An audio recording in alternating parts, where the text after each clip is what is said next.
Whoa, have the acupuncture energy lines been proven medically? This is amazing. Get in here. This is Jack with Cosmic Road. I talk about UFOs and the paranormal. Please hit like, please subscribe, share on social media, and comment below as I'm going through the story. Now, I'm a big fan of Linda Moulton Howe. I've been following her for years, and she always has some really interesting guests on her program. She has a weekly podcast. If you don't know, she's a very famous UFO researcher, especially famous for researching cattle mutilations and also for delving more into the woo-woo side of the phenomenon, which I really resonate with and appreciate, even if I don't always agree with her and think that sometimes sometimes some people who may not be on the level try to use her to get information out, I think. But often she has really great information and great guests and delves into some really interesting areas. And on her most recent episode, she had a guest that looked at finding scientific proof or medical proof of things like the moment of death flash of light that some say exist. Also, the energy lines of acupuncture. Now, this is especially interesting to me because I'm a Reiki master. I've been doing Reiki for a few years. I started learning a couple of years ago, and about 6 months ago, I became a Reiki master. If you don't know what Reiki is, it's just a one modality of energy healing, which sounds very woo-woo to the uninitiated, but once you have experienced it, you may have a different thought about it. So anyway, I'm very interested in energy and how energy flows in the body and outside of the body. And I'm very interested in the difference that seems to exist between the Reiki energy and the acupuncture energy. The acupuncture energy seems to regulate the flow of energy within your body, whatever it's chi or whatever. Now, the Reiki energy is also considered chi, but that is, some of it is within your body, but some of it is you're channeling that energy from outside as well. So it's a whole different thing going on, and yet they are both called chi. And, that confuses me and intrigues me. And so seeing somebody actually show scientific evidence for the existence of chi and how it flows in the body is super intriguing to me. So without any further ado, let's go to what this guest on the Linda Moulton Howe show had to say. Here goes. It's called soul, using religious terminology. Everyone can see the light flash on YouTube videos because there is a flash at the moment of conception of the sperm and the egg, and it's been filmed. And so that's very easy for people to see. Just go to YouTube or go on Google and type in light flash at conception, and you'll get film done in the lab of this flash of light that occurs when conception occurs. The death flash is more difficult to see because it's normally just seen when people are actually dying. But what you tend to see is that mist comes out of their mouths or nose and rises up to the ceiling and disappears when people die. And I have a whole chapter about this. So when you get light spontaneously emitted by our bodies, it's called a biophoton for the reason that it's coming from a biological entity. The body emits photons spontaneously. And in my book, there are photographs taken by a professor in the Netherlands who took photographs in the complete dark, and you have to wait for a good couple of hours for residual warmth to appear. And then you photograph the light that's emitted by the body. You can see the very spooky images, which are created by light emitted by the body. It's not coming from outside because these people are in hermetically sealed places that are 100% dark. And you build them up over a period of a few hours, and you get an image of the body. And one of the interesting things that you find is that there are streams of light along the paths of the acupuncture meridians. And so there's obviously energy flowing along the acupuncture meridians, which the Chinese somehow intuited. We can now prove this is true because the imagery shows the light streaming along these meridians. It's the same thing that the Chinese call qi, It's not the same as electricity that goes along these channels in the body, which are not the same as the blood vessels. That's what biophotons are. And when we die, just as a light bulb suddenly goes very bright before it burns out, the body has a tremendous flash of light from the biophotons that are expiring as we are forced to leave the physical body. There is this death flash. And there's quite a lot been published about it in scientific papers, and I summarized that. Fascinating, right? So light emits from the body on the moment of death, also the moment of conception, also acupuncture lines. Yeah, that's right. Now, if you've ever had acupuncture and noticed a difference in whatever the ailment was, hopefully an improvement of your condition, I had a friend just the other day who had a miraculous acupuncture done, and I've had it performed on me where I've been able to notice very obvious effects.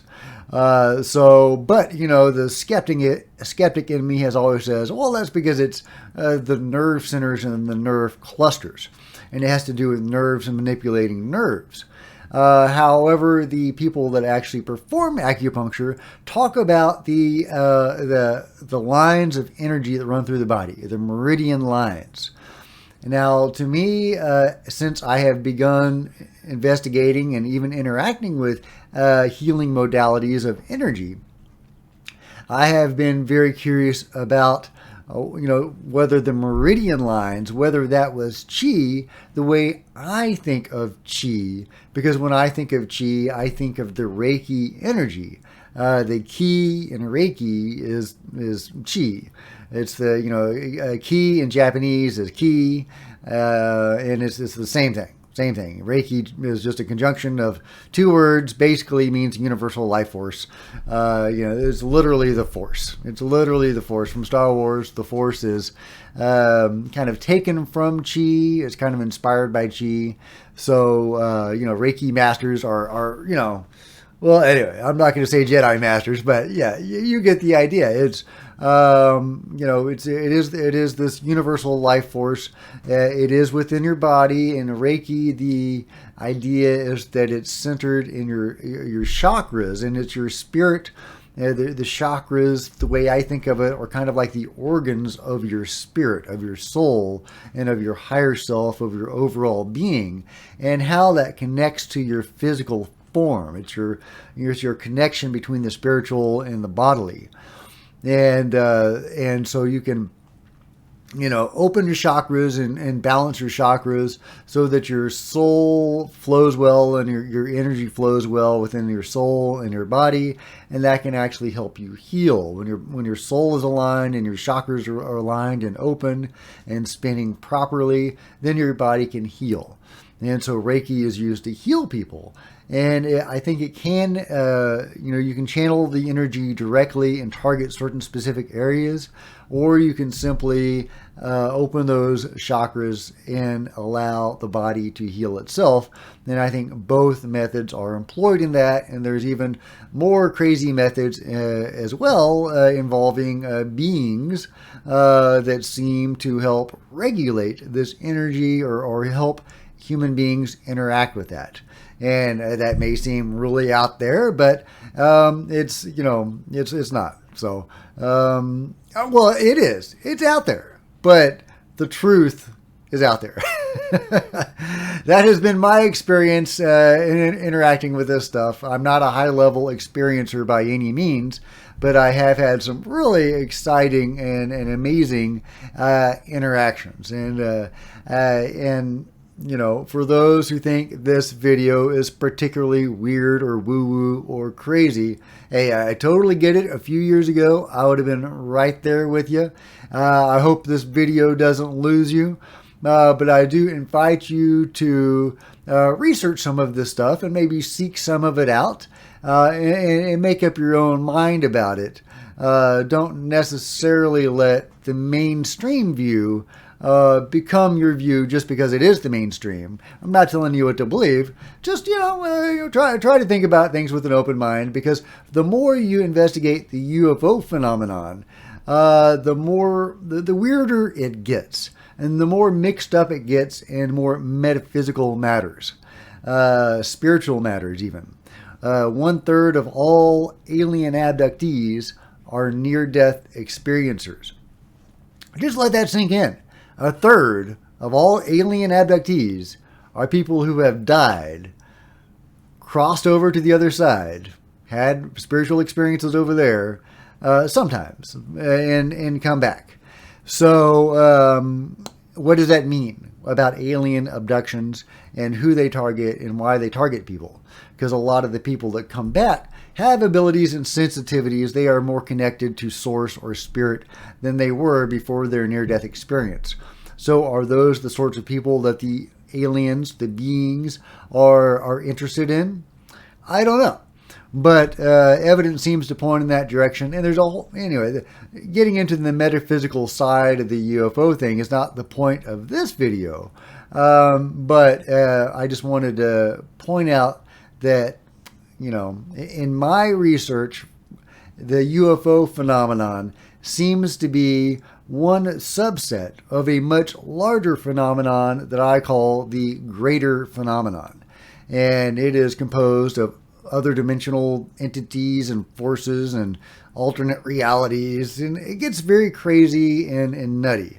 And so the idea of some higher dimensional beings helping humans out with some energy healing doesn't seem that nutty to me, especially because I've been present when they've arrived. I have never seen them, but I have friends that have, who have been there, right there with me when they've been there, but my third eye isn't open enough or something.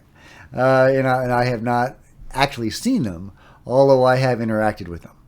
And anyway, I love Reiki. I love Reiki energy. I mean, this stuff is pretty awesome. Acupuncture is awesome too. I've had acupuncture. It works. Now that I know about the meridian lines and how real they are, I take stuff like what this guy is saying very seriously, and I am super fascinated about it. And I think that this sort of research should become mainstream.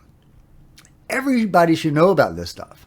I mean, seriously, if we all have this energy coursing through us that's not electricity, it's not a mundane electricity, a mundane energy. It is a more of a spiritual energy. This is an innate part of us, who we are as human beings.